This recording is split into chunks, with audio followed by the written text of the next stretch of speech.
They're horrible. I wouldn't recommend anyone to go there.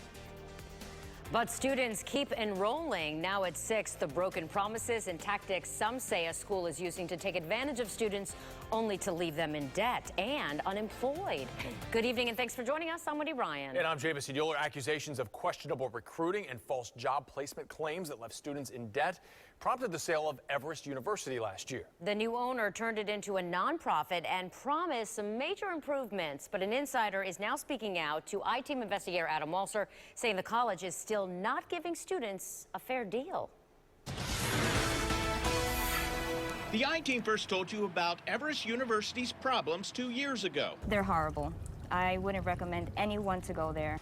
Students were buried in tens of thousands of dollars in debt. It was the worst decision ever for me. This is where it all happened. A former academic dean filed a whistleblower lawsuit claiming Everest recruited and enrolled homeless, mentally ill, and illiterate students, pocketing millions of taxpayer dollars through government loans that were never repaid.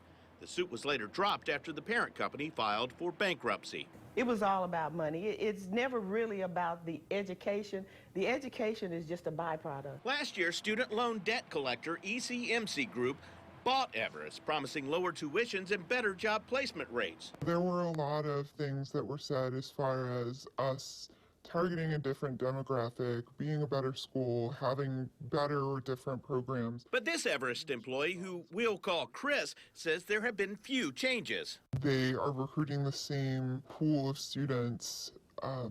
Pretty much everything is business as usual. Chris says government grants and loans are Everest's biggest recruiting tool, financing degree programs that cost more than $70,000. They have no jobs, so they're looking at it as their source of income. Most students also receive stipends from the government, loans which can be used to pay for things other than books and tuition. A lot of them mention paying rent, especially around the holidays, buying gifts for their kids, or turkey for Thanksgiving. What else do they have?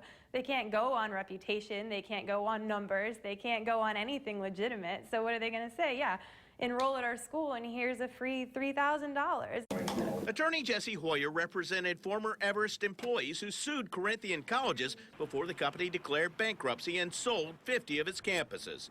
She believes the new nonprofit school is using the same old tactics. They care about getting that student enrolled, maxing out the financial aid, and then anything that happens from there, I mean, what does it matter to them? Everest, Brandon, and Lakeland campuses, which served 343 students, closed in March.